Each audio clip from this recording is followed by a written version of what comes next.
Then we have Santa Constanza, which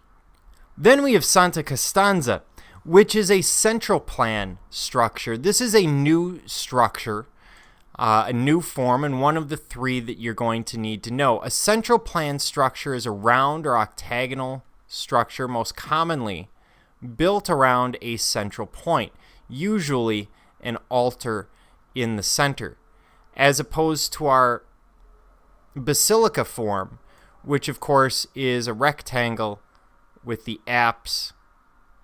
Wow, that's a horrible drawing. With an apse at one side. So a central plan is a round structure based on a central point. This is common in religious outbuildings such as mausoleums and baptistries, as well as churches, especially at the very end of the Roman Empire, as well as when we get to the Byzantine Church or the Eastern Church. So what we're looking at here is a mausoleum to Constantine's daughter. And we see, especially from the floor plan, how it's laid out as a central plan structure.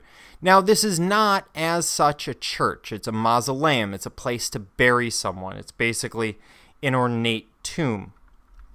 And when we get inside, we can see that simply by looking at it, that isn't the layout that we would expect from a church.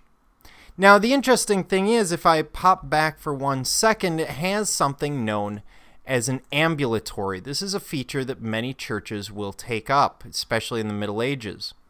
And what we have is a walking pathway. This is basically for Christian meditation or prayer. The idea of praying while walking is one that would be very common to the early Christians. And it allows one to focus on their problems and hopefully solve them through prayer. And it's one that we'll see even in the Middle Ages, where we have these ambulatories. And it should be pointed out that many of these churches are open 24/7, so you could go there at any time. It was just sort of assumed that you're not going to steal anything.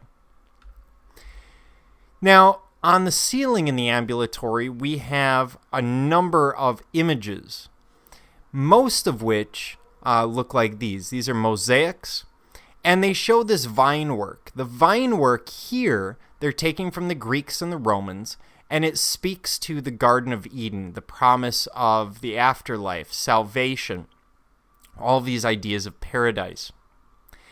And then as you move around the ambulatory, if you were to continuously look up, it would speak to the miracle of the Eucharist.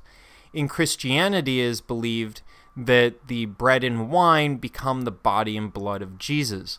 So that miracle is embodied in these forms. Of course, sometimes other things are also embodied in Santa Constanza's forms.